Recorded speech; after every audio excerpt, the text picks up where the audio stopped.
नमस्कार दोस्तों, मैं शंकर चौरसिया। दोस्तों, हम लोग YCT youth competition time book की करंट अफेयर पढ़ रहे थे, प्रीवियस ईयर क्वेश्चन को, जो कि बाइलिंगुअल है। और आपको बता दूं दोस्तों, 2023 में होने वाले एग्ज़ामों के लिए ये प्रश्न काफ़ी महत्वपूर्ण है। दोस्तों, आप देख सकते हैं इसमें ये क्वेश्चन जो है यूपी सप्लाई इंस्पेक्टर मेंस 2022 में आया हुआ है क्वेश्चन।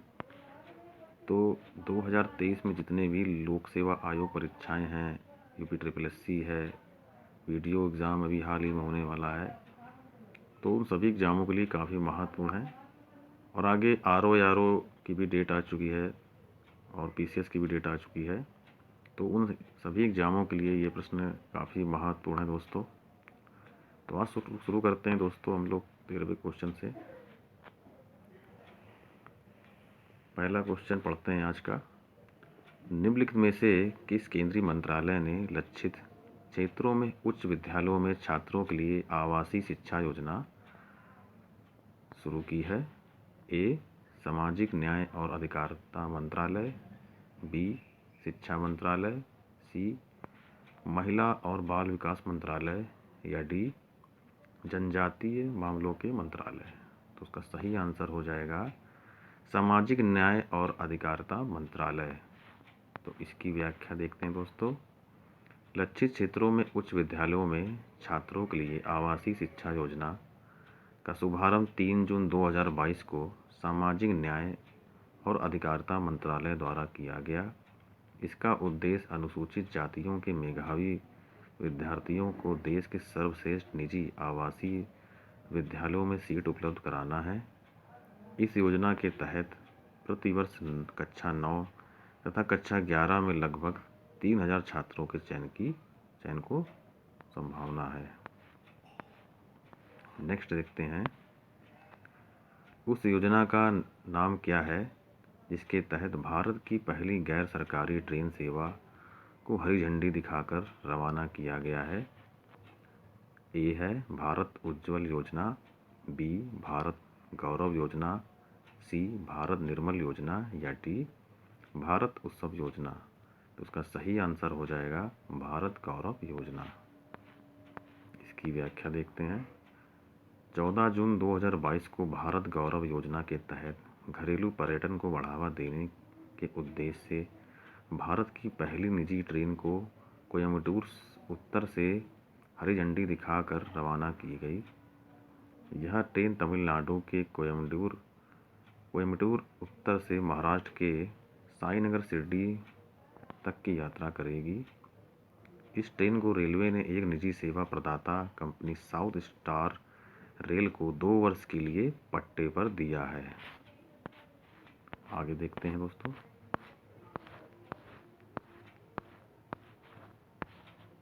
पंद्रहवां क्वेश्चन, भारत को किस राज्य विधानसभा ने 2020 में राज्य के लिए 3 राजधानियों विधायी कार्यकारी न्यायिक का प्रस्ताव करते हुए सभी क्षेत्रों का विकेंद्रीकरण और समावेशी विकास विधेयक पारित किया है?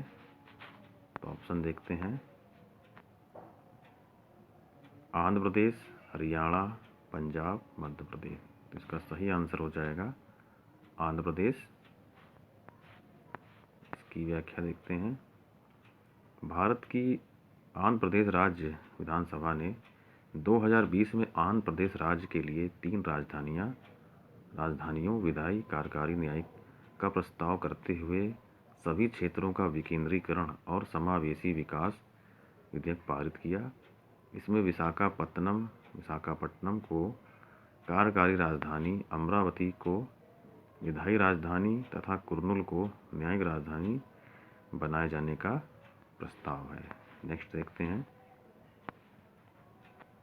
भारत में कार्य कर रही विदेशी स्वामित्व को ई वाणिज्य फर्मों के संदर्भ में निम्नलिखित कथनों में से कौन सा सही है?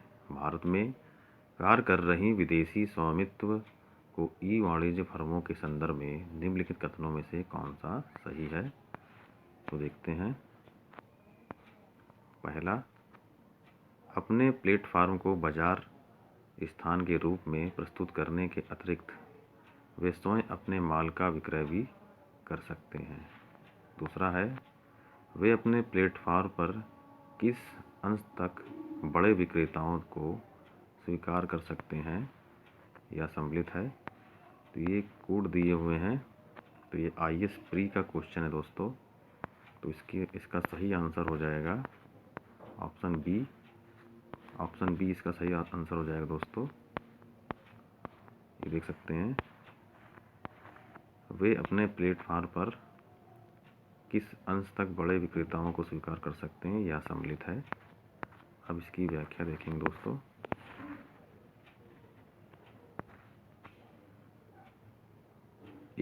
31 जनवरी 2019 को विदेशी मुद्रा प्रबंधन भारत के बाहर के निवासी व्यक्ति द्वारा प्रतिभूति का स्थानांतरण या निर्गम संशोधन विनियम 2019 के संबंध में रिजर्व बैंक ऑफ इंडिया द्वारा प्रकाशित अधिसूचना के अनुसार भारत में कार्य कर रही विदेशी स्वामित्व की ई-वाणिज्यिक फर्म अपने प्लेटफार्मों को बाजार स्थान के रूप में प्रस्तुत करने के अतिरिक्त वे स्वयं के माल का विक्रय नहीं कर सकते हैं। अतः कथन फर्स्ट जो है असत्य है।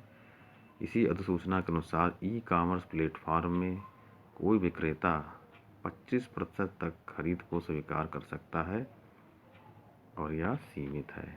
तो दूसरा विकल्प जो है सत्य है। नेक्स्ट पढ़ेंगे।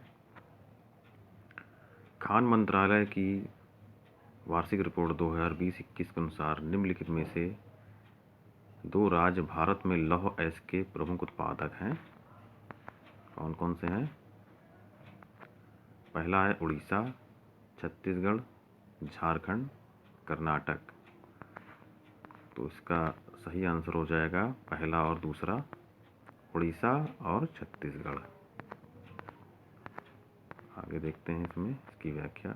खान मंत्रालय वार्षिक रिपोर्ट 2020-21 के अनुसार भारत के प्रमुख लौह अयस्क उत्पादक राज्य हैं। इसमें देखिए, उड़ीसा कुल उत्पादन में हिस्सेदारी 51.16%, छत्तीसगढ़ की 18.8%, कर्नाटक की 16.89%, झारखंड की 10.48%, अन्य 3.39%। तो इसका आप स्क्रीनशॉट ले सकते हैं। नेक्स्ट है 18वां क्वेश्चन। मेक इन इंडिया कार्यक्रम के संदर्भ में निम्नलिखित कथनों में से कौन सा सही है? मेक इन इंडिया प्रोग्राम वर्ष 2014 में प्रारंभ किया गया। आगे देखते हैं इस प्रश्न को आगे देखते हैं। सेकंड है, इसका उद्देश्य भारत में कंपनियों को विनिर्माण हेतु प्रोत्साहन देना तथा निवेश का सुगम बनाना है। तो सही आंसर इसका हो जाएगा पहला दूसरा दोनों सही है। ये UPSC 2022 का है क्वेश्चन। सितंबर 2014 में मेक इन इंडिया कार्यक्रम का शुभारंभ किया गया था।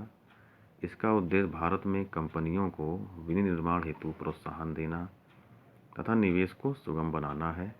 इस कार्यक्रम का लक्ष्य वर्ष 2020 तक विनिर्माण क्षेत्र की हिस्सेदारी GDP में 25% करने की थी। आर्थिक समीक्षा 2021-22 प्रथम अग्रिम अनुमान के अनुसार वर्तमान कीमतों पर विनिर्माण क्षेत्र की सकल मूल्यवर्धन में हिस्सेदारी 15.4% है। नेक्स्ट है, मार्च 2022 में असम मेघालय सीमा विवाद को हल करने हेतु समझौते पर निम्नलिखित में से किसने हस्ताक्षर किए हैं? तो पहला ऑप्शन है केंद्रीय गृह मंत्री असम मेघालय के मुख्यमंत्री।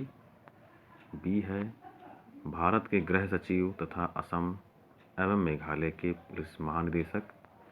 सी है असम तथा मेघालय के मुख्यमंत्री। या डी भारत के गृह सचिव तथा असम एवं मेघालय के मुख्य सचिव। तो सही ऑप्शन हो जाएगा असम तथा मेघालय के मुख्यमंत्री। इसकी व्याख्या देखेंगे। मार्च 2022 में असम तथा मेघालय के बीच अंतर्राज्यीय सीमा विवाद के निपटारे हेतु समझौता हस्ताक्षरित हुआ था। इस समझौते को केंद्रीय गृह मंत्री अमित शाह की उपस्थिति में असम के मुख्यमंत्री हेमंत बिस्व शर्मा और मेघालय के मुख्यमंत्री कॉनराड संगमा ने हस्ताक्षर किया। 5 दशक पुराने सीमा विवाद का अंत इस समझौते से ही किया गया। इस समझौते के तहत 12 विवादित क्षेत्रों में से 6 को सुलझा दिया गया और इसमें 70% सीमा शामिल है। तो दोस्तों, आज का वीडियो यहीं तक रखेंगे। अगर वीडियो पसंद आए तो लाइक करके सब्सक्राइब करिए। मिलते हैं अगले वीडियो में जल्द ही। धन्यवाद।